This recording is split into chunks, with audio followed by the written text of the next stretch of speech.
그러니까 8월 25일 날 민주당 전당대회가 있습니다. 네. 당대표 후보는 세 사람이 컷오프를 통과했죠. 그리고 동시에 최고위원도 선출합니다. 5명을 뽑는데요.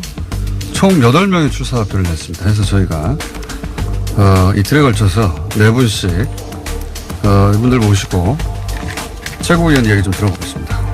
4분 나오셨습니다. 예, 저희가 대선 이후에 4분이 학교에 나온 건 처음입니다. 매우 시끄러울 것이 예상이 됩니다.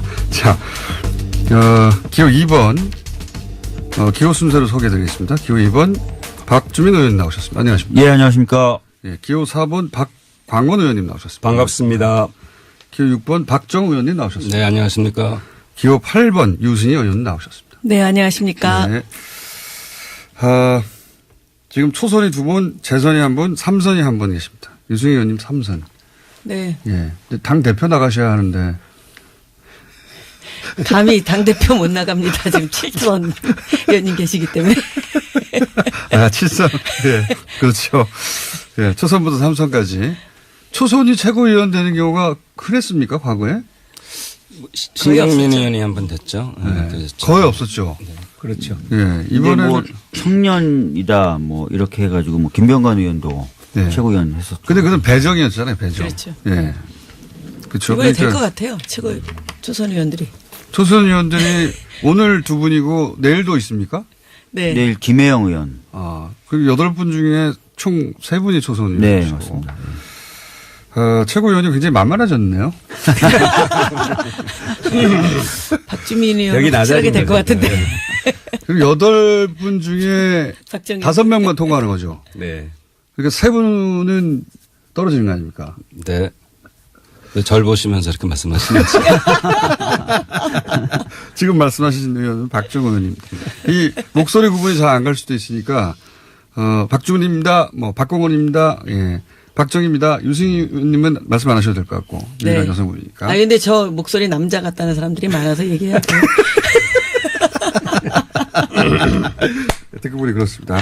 자, 우선 왜 내가 최고위원에 나갔는지, 예, 짧게 30초 이내로 30초 넘어가면 저희가 끊어버리겠습니다. 자, 기호 순서대로 해 주십시오. 예. 예, 문재인 영입 인사로 국회의원 당선돼서 지금까지 굉장히 성실하게 나름 일한다고 일했습니다. 앞으로 저희 당이 갈 길이 굉장히 쉽지만 않을 것이다, 어려울 것이다라고 예상되고 있는데요. 그 속에서 정말 성실하게 믿음 가는 정치를 통해서 당의 어려움 같이 극복하고 또 당이 추진해야 되는 여러 개혁 과제들 성공적으로 완수해야 된다라는 각오가 섰기 때문에 최고위원에 출마하게 됐습니다. 열심히 하겠습니다. 박주민이었습니다. 네. 기호 4번 박광훈입니다. 저는 이제 자랑스러운 더불어민주당의 권리당원이고 또 국회에서 법안 발의를 가장 많이 한 충실한 입법기관이기도 합니다. 또 지역에서는 솔직한 민원 해결사인데요. 이번에 사실은 문재인 정부의 성공을 위해서 최고위원에 도전을 하는데 그것이 바로 위대한 국민을 정말로 성공한 국민으로 모시는 길이다, 이렇게 생각을 하는 겁니다. 여기 계신 모든 분들과 함께 최고위원이 돼서 우리 당을 더욱더 튼튼하게 하고 대한민국을 정말로 나라다운 나라로 만들어가고 싶습니다. 네, 박정희입니다. 130명의 더불어민주당 국회의원 중에서 유일하게 휴전선을 지역구로 두고 있습니다. 남북 정상회담이 열린 판문점을 지역구로 둔 국회의원인데 지역이 좀 어려운 점도 있지만 지금 아둔해서 전 여러 번 떨어졌습니다. 떨어지는 과정에서 초대 원외위원장 협의회장을 했고 또 북방경제협력위원회 특별고문도 하고 또 최근에는 문재인 대통령 중앙선대본 총괄부부장을 했습니다. 이런 경력들을 통해서 원내와 원외를 연결하고 그리고 초선과 다선을 연결하고 특히나 당청의 관계도 좀 풀어보고 제일 중요한 당원들 70만이나 되는 당원들이 권리당원들이 당을 더 사랑하고 그리고 소통할 수 있는 통로를 만들기 위해서 출마했습니다. 예, 유승입니다. 3선이지만 에너지가 팔팔하고 또 정의감이 팔팔 끓는 유승입니다. 지방선거 직후에 문재인 대통령께서 등골이 송연하다 이번 선거 결과에 대해서 말씀하셨습니다. 이제 당이 중요합니다. 문재인 정부의 성공을 뒷받침하기 위해서는 당이 제대로 역할을 해야 되고 당이 더 강해져야 되고 더 유능해져야 된다고 생각합니다. 그래서 중심을 잡을 중진이 있어야 된다고 생각을 하고 무게감과 추진력 그리고 아직도 개혁성 이런 것들을 두루 갖춘 후보 저 유승희입니다. 그리고 지난번 최고위원 선거에서 여성 가산점 없이 당당하게 제가 최고위원이 되었기 때문에 그런 경쟁력도 있다고 생각을 합니다. 예, 유승희입니다. 최고위원 한번 하셨는데 또 한 번 더 나오셔가지고. 예, 그 대표 여러 번 하신 우리 이해찬 대표도 나왔습니다. 대표 한 번만 하셨는데. 한 번만 한 번 하시겠어요? 하셨던가? 예, 저도 한 번 했습니다. 자, 그럼 다른 것 전에 지금 그 당대표와 최고위원의 궁합이 잘 맞아야 되잖아요. 이해찬, 김진표, 송영길 이 후보들의 단점을 좀 말씀해 주십시오. 우선 돌아가시면서 단점 중심으로. 네. 단점 중심. 예, 세 분 다 얘기하셔도 되고 세 분 중 한 분을 찍어서 단점을 말씀해 주셔도 되고. 뭐 이것도 뭐 예. 기호 순서 아닙니다. 먼저 생각나시는 분부터 먼저 하셔도 됩니다. 이번 선거는 당의 안정성이 박정우 의원입니다. 박정입니다. 하도 박씨가 많아가지고 다 박씨예요. 세 박자입니다. 세 박자. 이번 전당대회는 안정이냐 변화와 혁신이냐 이거라면 네. 그 단점 위주로 말씀해 주세요. 그러니까 단점이 단점. 안정으로 가시겠다는 분들은 혁신과 변화가 단점인 거고 그걸 하기에 좀 이해찬 약하시니까. 후보는 혁신과 변화가 단점이군요. 네, 이름을 그렇죠. 말씀해 주시죠. 네. 김진표 우리 당대표 후보께서는 경제를 많이 강조하십니다. 그런데 당에 또 경제만 있는 것이 아니고 다른 여러 가지 부분들 서민을 살펴야 되고 또 여러 분들 경제밖에 모른다. 예. 네, 너무 훅 들어오시는데. 짧게 해주세요. 송영길 의원은 또 이렇게 외교력이나 이런 것들은 좋다 그러지만 또 한편으로 보면은 좀 안정성이 들어가지 않나 이런 안정성이 떨어진다서 그런 얘기들이 있습니다. 얘기들이 있습니다. 본인은 이 세 분 중에 누구와 연대할 것인지 생각해 보셨습니까? 생각 안 해본 건 아니지만 밝히기가 어렵고요. 그리고 네. 또 저는 뭐 일종의 초선 대표 그리고 원희들 대표로 나왔기 때문에 또 그걸 이렇게 결정을 짝짓기 하는 건 좀 그렇다고 생각하고. 그러다가 떨어지면 어떡하시려고. 네, 그건 뭐 자, 운명으로 받아들이겠습니다. 박정우 의원님이었습니다. 그리고요. 예. 예. 저는 사실은 약점을 얘기하라고 하는데요. 네. 사실 다 약점이 있습니다. 그러니까 그걸 말씀해 주세요. 예. 단점은 본인들이 그러나 자랑하고 이제, 있잖아요. 예. 예. 근데 사실 그 약점이 또 장점이 될 수 있어요. 예. 그런 그러니까 약점이 측면에서. 뭡니까 근데? 송영길 후보는 이 당대표가 되면 젊은 여성 청년 많이 수혈하겠다 그랬는데 젊은 여성도 청년입니다. 그리고 그러기 때문에 네, 그런 지점은 좀 더 디테일하게 생각해서 얘기해야 된다. 그러면은 이제 나이 먹은 여성은 다 나가란 얘기냐 이렇게 들을 수 있거든요. 아주 기분 나쁩니다. 그리고 제가 먹어줘서 더 나가라는 얘기다. 일본이 여자들 자객으로 내세우지 않았습니까? 그런데 지난번에 17대에 이어서 제가 이번에 가보니까 그 일본군 위안부에서 같이 싸우던 여성 의원들이 없어졌어요. 그러면은 그 젊은 여성 자객들은 그 일본군 위안부에 대해서 그런 바른 말을 하냐? 그렇지 않습니다. 그래서 젊으냐 나이 드냐 젊으냐 나이 드냐를 따지면 안 되고 송영길 의원이 그런 걸 따졌군요 지금. 초지일관 이 저는 중요하다고 생각을 합니다. 예. 그리고 뭐 다른 분들도 다 약점이 있지만 뭐 굳이 얘기하지 않아도 다 아니까. 모릅니다. 김진표 후보는요. 김진표 후보는 너무 이렇게 나이에 비해서 젊어 보이신다는 게 약점인 것 같고 우리 이해찬 후보는 나이에 비해서 너무 늙어 보이신다는 게 약점인 것 같습니다. 둘 중에 이해찬 후보만 이해찬 지금 후보가 나이가 뒷사진인데. 더 젊잖아요, 근데 그래서 사실. 이해찬 후보가 5살 젊죠 실제로. 5살이라. 제가 알기로는. 짝짓기가 정해진 것 같은데요. 짝짓기. 아니, 저 짝짓기 아닙니다. 다 각자 도생입니다. 서로 지금 그래요? 모른 척하고 있어요. 짝짓기를 아직 안 하셨어요? 예? 원래 이렇게 원래 최고위원과 저는 남자들이 짝짓기를 별로 안 좋아하는 그 기피 대상이거든요. 그래서 그래요? 저는 그냥 저 혼자 그냥 도생각을 단독으로? 했습니다. 단독으로 원래 최고위원 단독 플레이 합니다. 이번에도 뭐 예. 여성 후보 열심히 합니다, 그냥. 한 분은 최고위원에 들어갈 수 있잖아요. 6위라 하더라도. 그럼 두 사람이 다 들어가면 두 사람 다 들어가는 거죠.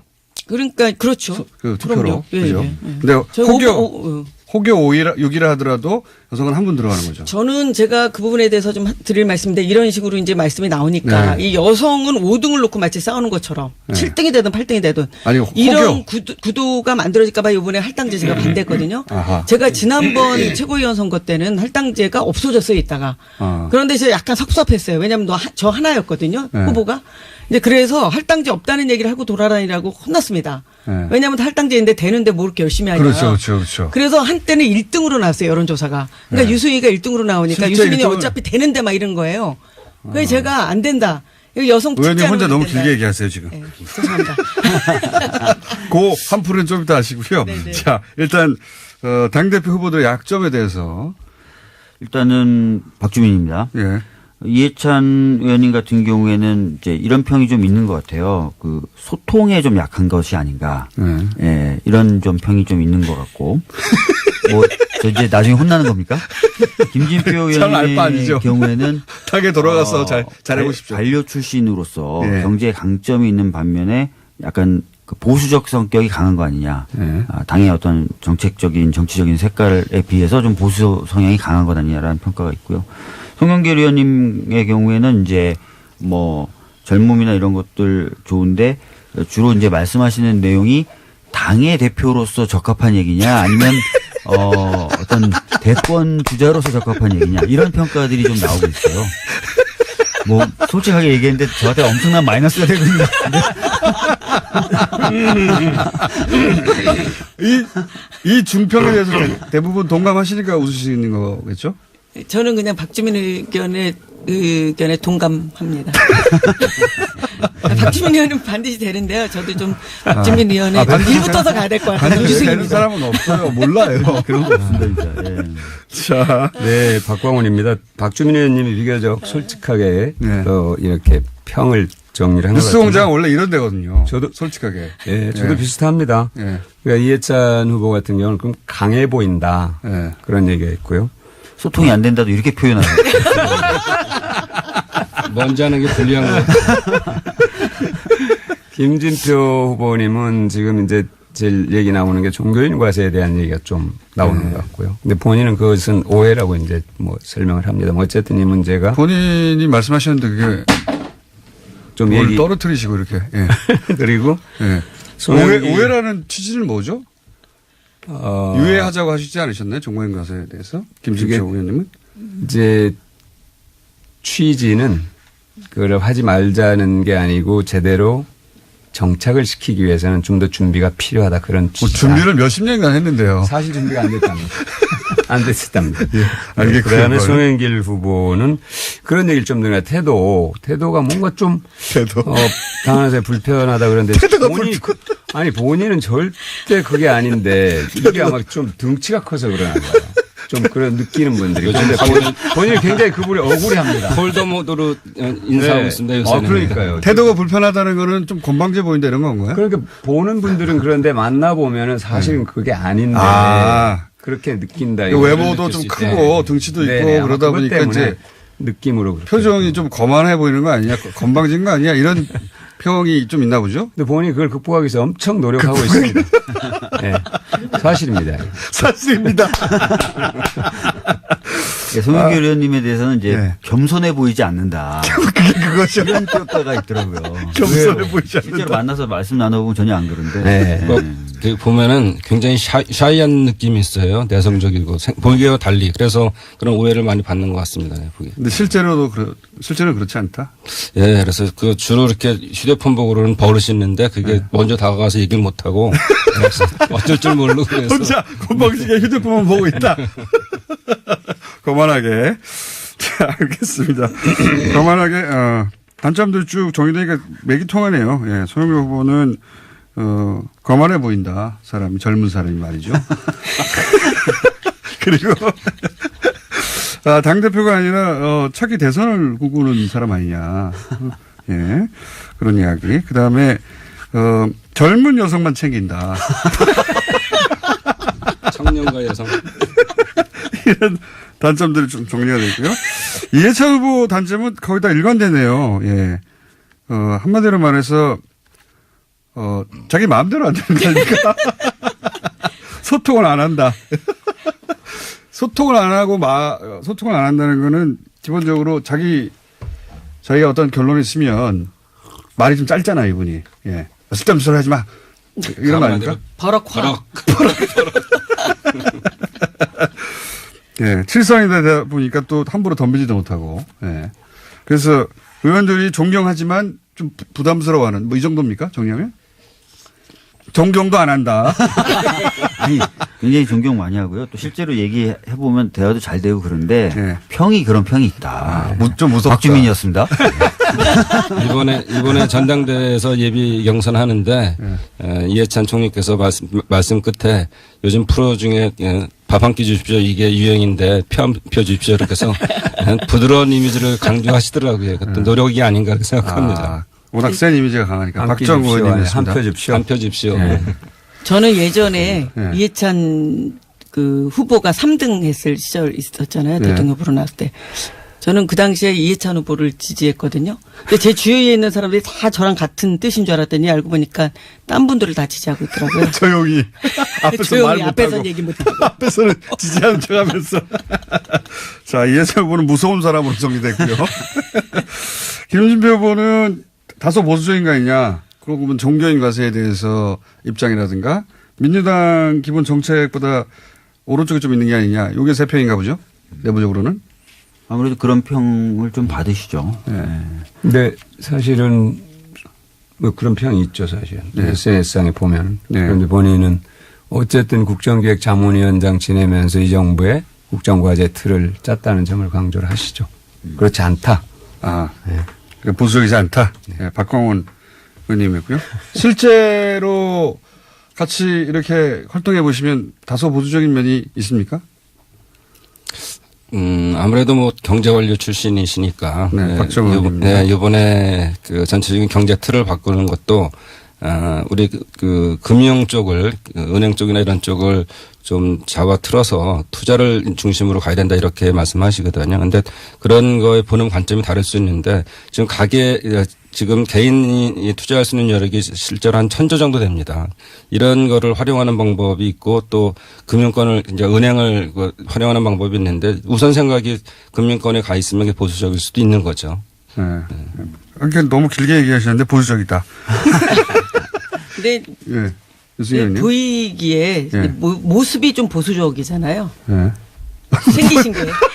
근데 이제 아니, 생긴 거는 세 분 다 보수적으로 생기셨어요. 반면에 이제 그런 평가를 받으시기도 해요. 아까 이제 박광원 의원님이 말씀하셨던 것처럼 현 정부 출범할 때 정책을 전부 다 이제 조율하셨을 만큼 네. 전문적이시고. 그렇죠. 정책 또 전문가. 정책의 어떤 실현 가능성 또는 또 반드시 실현돼야 된다는 것을 집중하시다 보니까 안정성 이런 것들은 반대로 또 있다. 이런 안정성. 말씀도 많이 그렇죠. 들으시죠. 박주민이었습니다. 예. 꼭 저렇게 해야 됩니다. 김진표 의원님은 보수적이고 그리고 이해찬 의원님은 보수적이고 그런 건가요? 보수적이다. 네. 그럼 송영길 후보는요? 대권 주자적이다?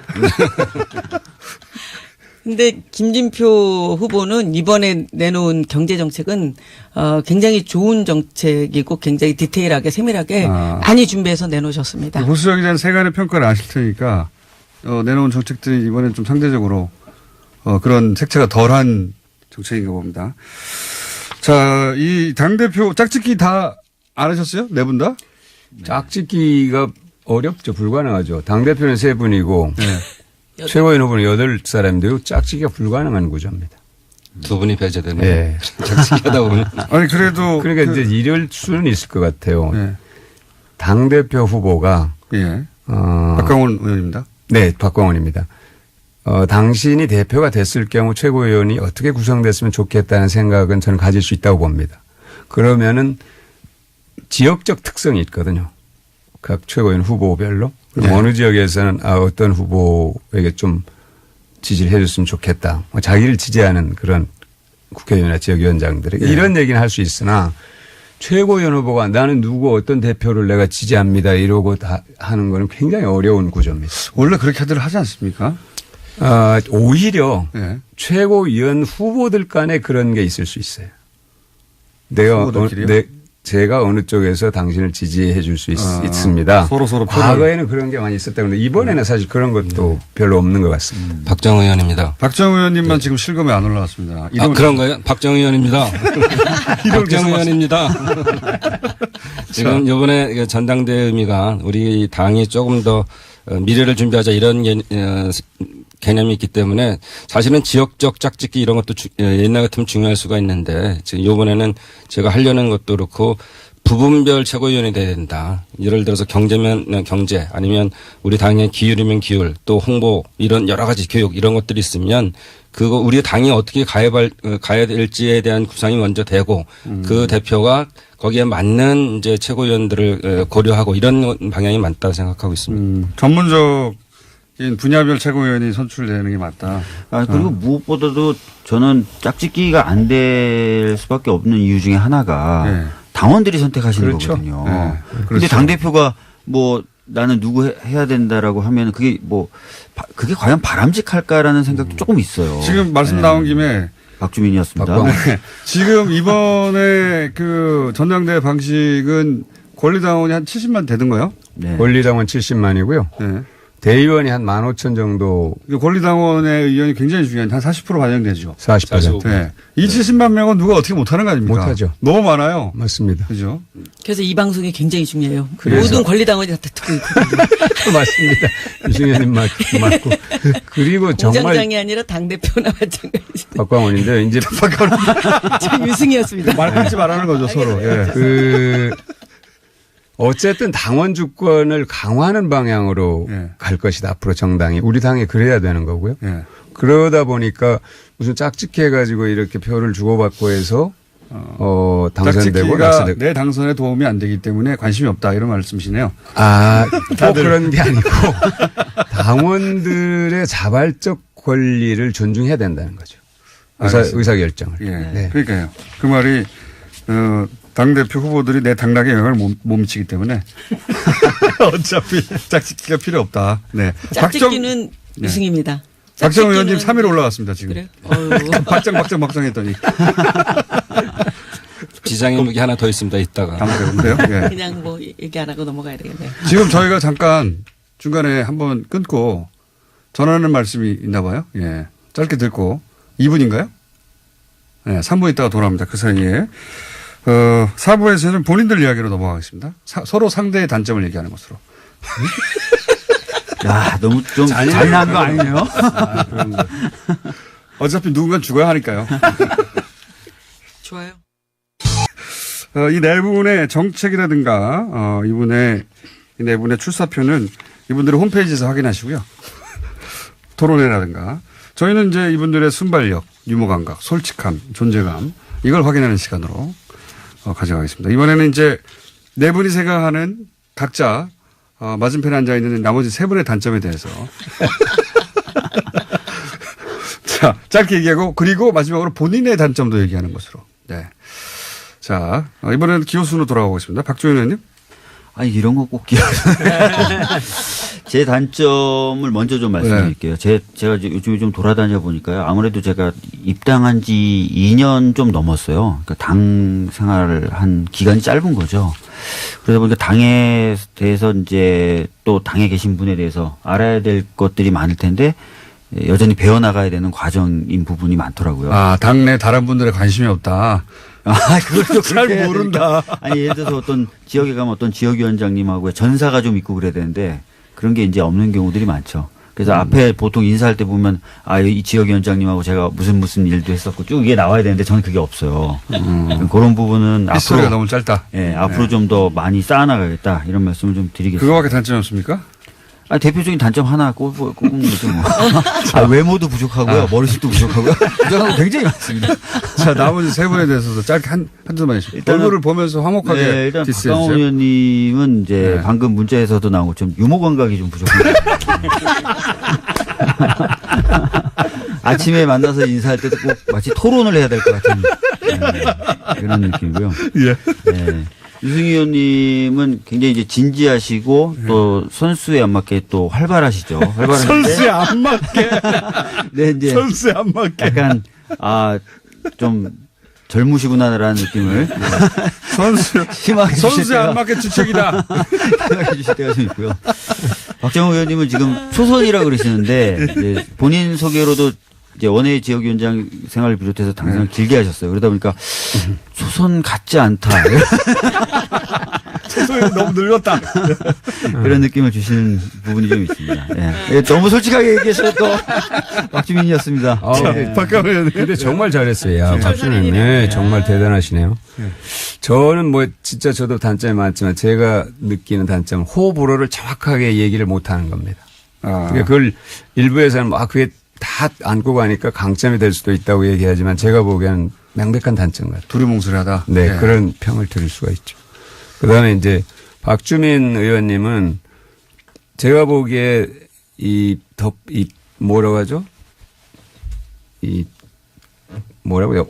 옷 입는 모양새나 뭐 이런 것들이 저는 단점 같은데 다른 분도 강점이라고 또 얘기하더라고요.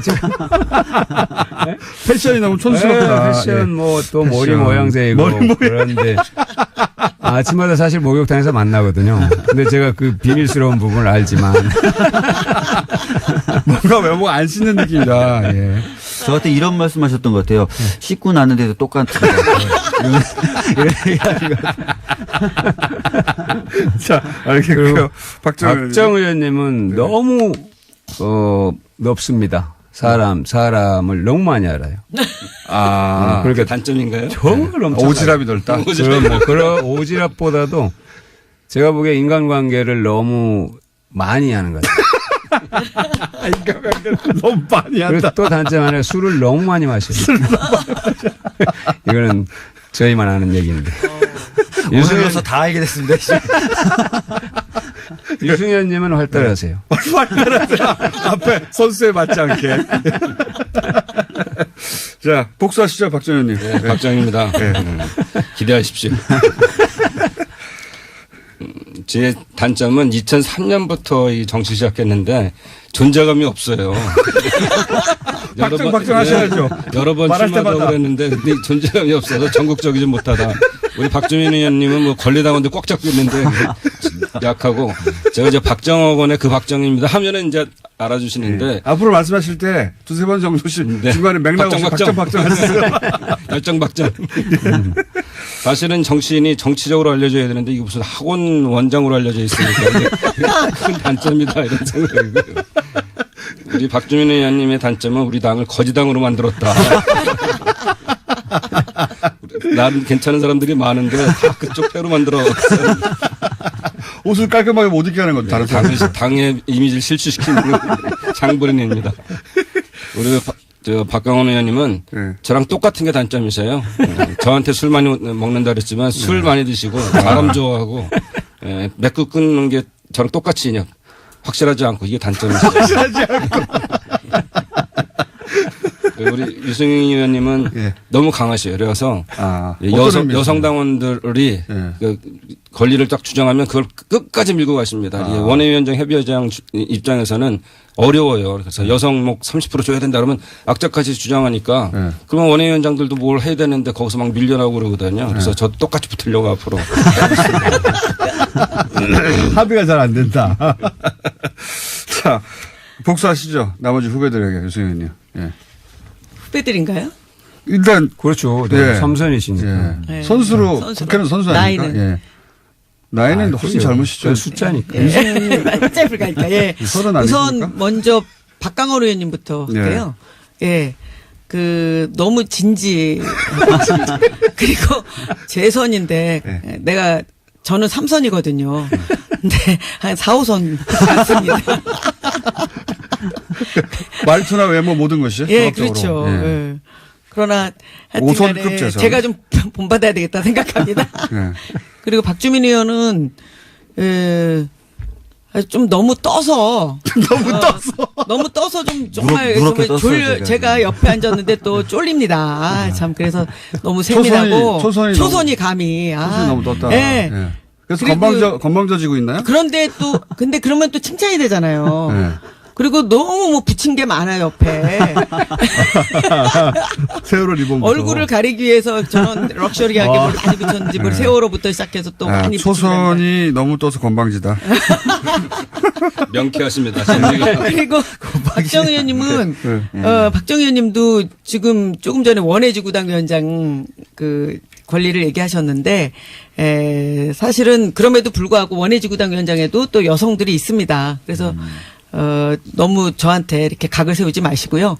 또 박정 의원님은 박정 의원님도 뭐 단점이라고 한다면 너무 하여튼 다선 의원처럼 보인다. 참신함이 좀 안 보인다. 조금 머리라도 어떻게 스타일을 좀 혁신하셔서 참신하게 보이면 좋겠다. 이런 생각이 들고요. 제 단점은 저는 호불호가 좀 너무 분명합니다. 호불호가. 사실 정치하는데 굉장히 마이너스가 많이 되고 있어요. 그래서 그리고 예전에 이제 별명이 동지보다 싸움까지 적이 많나요? 그래서?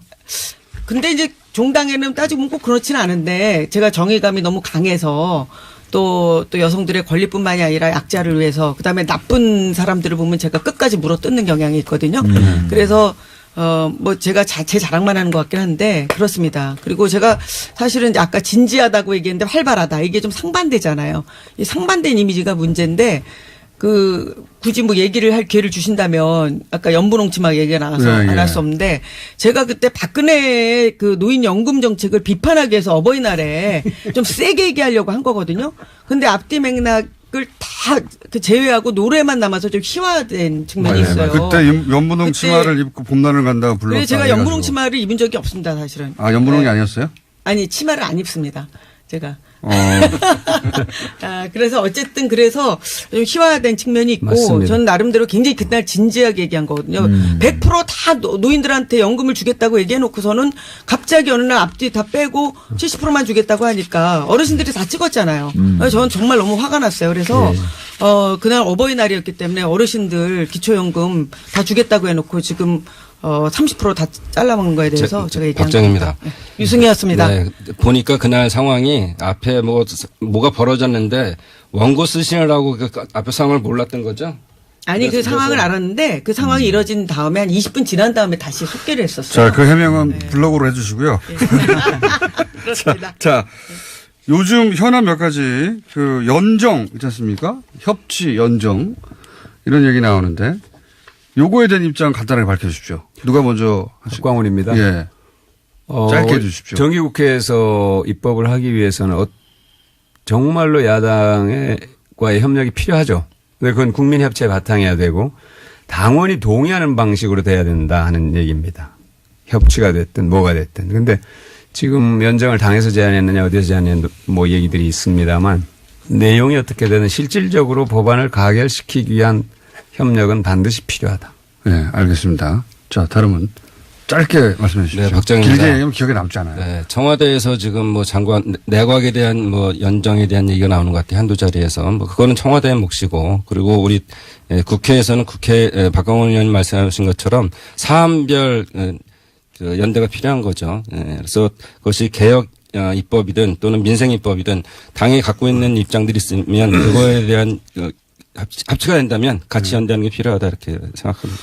알겠습니다. 지금 그러니까 문재인 정부의 100대 국정과제 중에 91개 과제 그리고 487개 실천과제 중에 321개가 법률 개정이 있어야 실효를 볼 수 있습니다. 예. 그래서 법 개정을 위해서 협치가 필요한 상황이에요. 근데 아까 이제 박광원 의원님께서 말씀하셨던 것처럼 이게 단순한 정치 공학적인 것이면 안 되고 또 당원들의 의사를 기반으로 한 협치여야 된다고 생각합니다. 네. 예. 저도 예. 박주민이었습니다. 예. 예, 유승입니다. 개혁 입법 과제를 위해서는 협치가 필요합니다. 그러나 이 좀 더 보편적인 그런 공감대 위에서 협치가 돼야 되고 그런 측면에서 봤을 때는 당원들이 그리고 국민들이 공감하는 수준에서 협치가 필요하다고 봅니다. 질문에 그게 박광원입니다. 질문에 네. 그 내용이 포함됐는지는 모르겠습니다만 특정 정당과의 통합에 대해서는 당원들이 동의하지 않는 것 같습니다. 네. 그건 어려울 겁니다. 네. 민주평화당과 네. 통합 이런 거 말씀하시는 거겠죠. 자, 그러면 시간이 그렇게 많지 않기 때문에 앞으로 최고위원이 되면 이제 상대해야 할 자유당 현재 비대위 체제의 김병준 위원장은 어떻게 평가하십니까? 짧게. 단점 좀 말씀해 주십시오.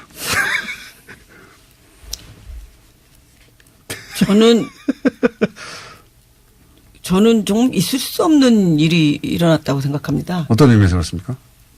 아니, 그리고 노무현의 적자를 누가 적자냐를 따지는 분이 자유한국당에 가서 그렇게 되면 자유한국당이 노무현 대통령의 적자냐 아니냐를 가지고 싸움이 되는 상황이 벌어졌잖아요. 근데 말이 안 되는 상황이 일단 벌어졌고, 그리고 어떻게 저쪽 당에 가는지 그 자체가 저는 좀 이해가 안 됩니다. 김병준 위원장이 자유당의 비대위원장직을 수락했다는 게 말이 안 된다고 본다. 그렇죠. 예. 자, 다른 분은요? 박장입니다. 예. 전재수 의원이 잘 얘기했는데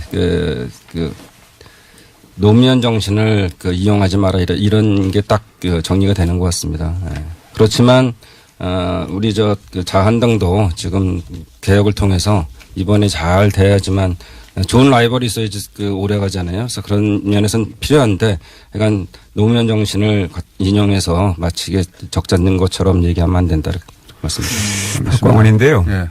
저는 그분이 이번에 비대위원장 가신 것은 충분히 갈 수 있는 일이다. 그분의 그간의 행태를 봤을 때.